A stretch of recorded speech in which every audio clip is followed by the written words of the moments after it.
Hi everyone, this is Eleventh, and thanks for stopping by my channel, Everything Spiritual. Today I'm going to do my October 12th house astrology reading for the sign of Aquarius.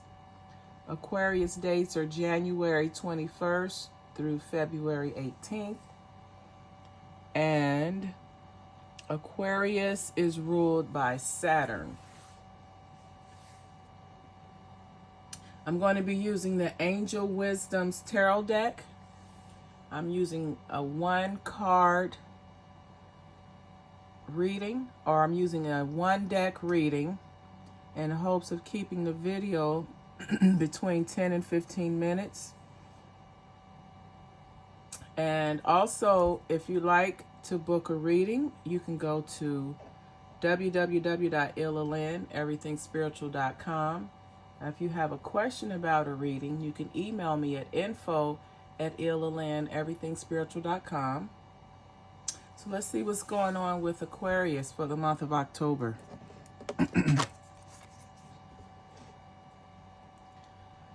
All right, Aquarius, in your first house, we have the 5, which the wise counselor is similar to the Hierophant in other religions. You can see the various religious symbols on the floor there. So you're seeing as someone that's very wise. You carry yourself in a respectable manner.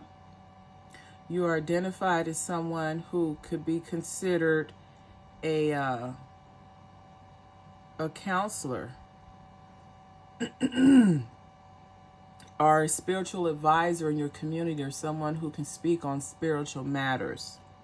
As you counsel others or give them your opinions and advice, you're also someone that you can compare your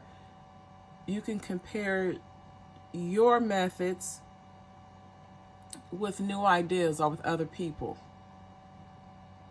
So it's kind of like you compare notes, so to say, and then you help that individual come up with the best course of action.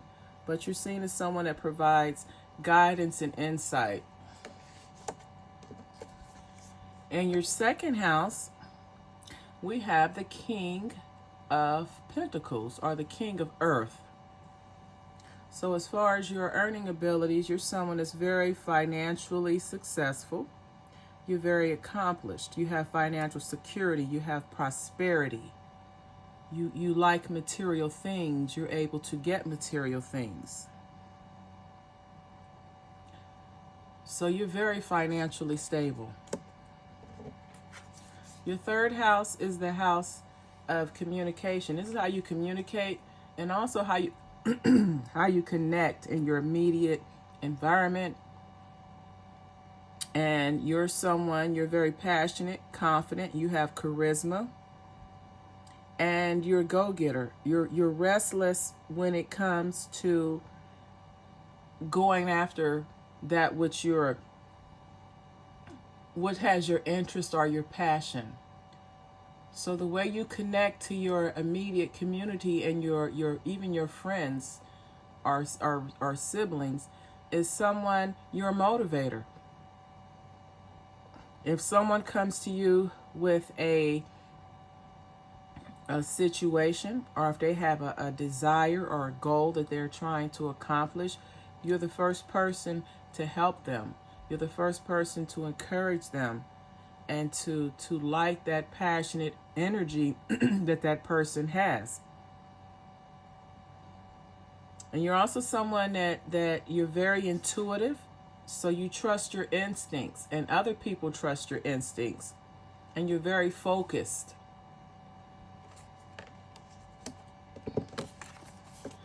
The fourth house is the house of your emotional foundation, your support system. And we have the Page of Earth, or the Page of Pentacles, because you see a pentacle there on the bookcase. So you have a solid foundation. when it comes to your emotional nurturing. You have someone that is dependable, that you can rely on when you need to talk to someone, or when you need to seek guidance, or if you need someone to give you advice or insight. And this could be your mother, your sister, or even your wife. But she's a very cheerful person. She's someone that's a motivator. She encourages you to do the right thing. She encourages you to chase your dreams and your goals. And she's very happy for you when you succeed.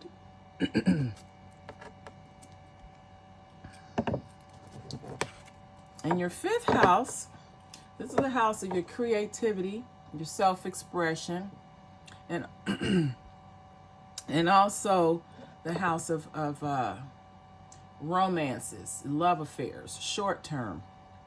So we have the Five of Pentacles. So this is telling me that in some of you all's, your relationships, you're not very, you're not happy when it comes to dating. You have a very negative thoughts.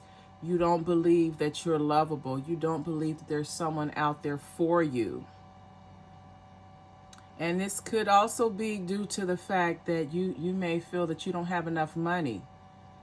You don't make enough money to attract the love that you want. You don't have enough money for the finance to finance a romance or a relationship. So, in Aquarius, in your fifth house, some of you all need to do a mental makeover and replace the negative thoughts with positive ones. Because if you feel that you're unlovable and you'll never have enough money to support a love affair or a romantic relationship, then you won't, because you're already putting that out into the universe that you're not going to have it.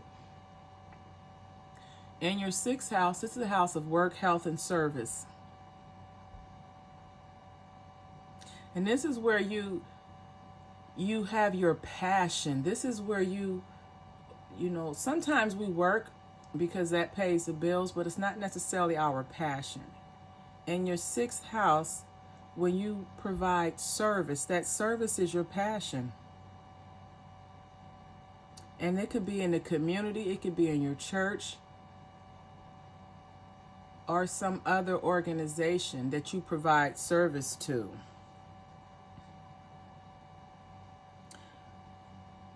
But you're being asked to have patience as you proceed and chase your passion of service, providing, working with people. Be open to sharing ideas. Be open to not just doing things your way. Offer in diversity. Compromise. You're being asked to compromise. And so that you have balance in your situation, or in your service. Even if you're volunteering, it doesn't matter whether you're receiving pay or not. It's just important that you follow your passion, that you are devoted to the service. That could be your calling, your willingness to provide passion, your willingness to provide the service. And as you do that, just know that you can take on the ideas of others. It's always a good thing to compromise and just bring balance. Let the service, or what you're providing your service to, be balanced and for the greater good of all. In your seventh house, we have the one of fire, or the one of wands. And it's a good time. You may be in the beginning stages of a new relationship or partnership. And you're just being asked to seize the moment. Go with this energy. Be bold. Be positive. and go for it. If you're passionate about a relationship, take it to the next level.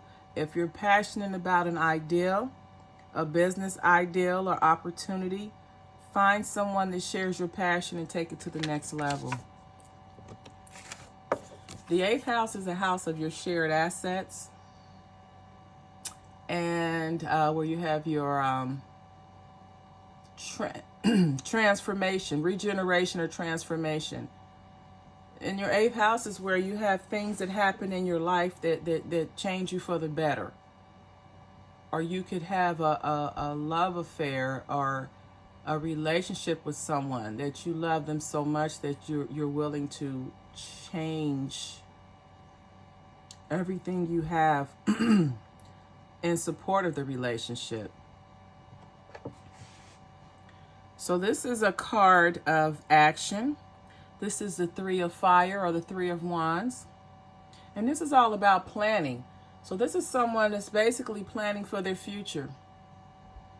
Whether you're in a new marriage or you've been married for a while, or partnership, you have the woman here who's taking action. She's planning for the long term.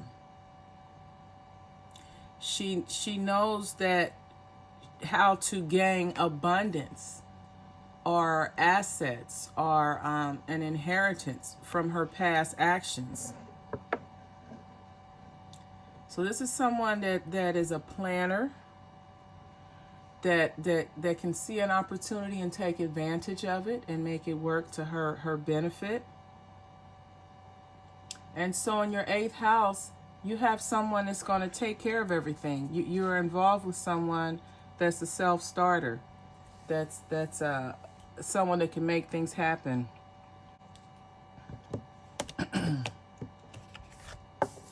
The 9th house is a house of expanded consciousness. And this is the 7 of fire, which this is like the 7 of wands, or it is. You see the 7 wands there. And each wand is represented by a planet. And each planet has a certain characteristics. And sometimes the characteristics of the planet can affect your mood in a positive way, and sometimes it can affect you in a negative way. But when it comes to your expanded consciousness, you're being asked to stand up for yourself. Follow your heart, follow your passion. Have confidence in the decisions that you make and confidence in your beliefs. Stand your ground. So if it's time for you to go on that spiritual journey for a greater understanding of religion or your spirituality, go for it and don't allow anyone to stop you or stand in your way. The 10th house is the house of your career and professional reputation, your career and your professional reputation or achievements. And we have the Hermit card here. So this is telling me that in order for you to advance in your career, and in order for you to receive the professional achievements that you desire, you need to take time alone in solitude, meditate, pray, go inward, and find out what is it that you can do. What can you better within yourself so that you can become more successful, so that you can have a stronger career, so that you can get that professional achievement that you desire. And the question has to come from within. The answer to the question has to come from within. This is a time of self-discovery, but the majority of the work needs to be done within yourself. In the 11th house, this is the house of your joint activities and like-minded people. This is where you hang out with people of similar interest. And we have the 8 of swords, or this is the 8 of air. It was the 8 of swords. It's comparable to the Eight of Swords. So you may be feeling that you're trapped. Maybe you've gotten into a couple of groups or a couple of organizations and they're not what you thought they were. But for whatever reason, you don't want to leave. You thought you were around like-minded people. You discovered that you're not. You thought these people were your friends and you shared similar interests. You've decided that they're not. They're not good for you.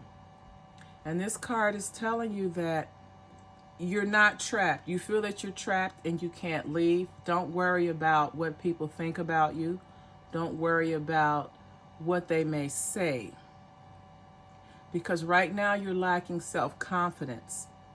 That's causing you to feel that way, and you're afraid to take action because you may be afraid of what they may say or think. Don't worry about it. In your 12th house, we have the Two of Cups. This is a very good card. So you have, regarding your secret or hidden enemies or your karma,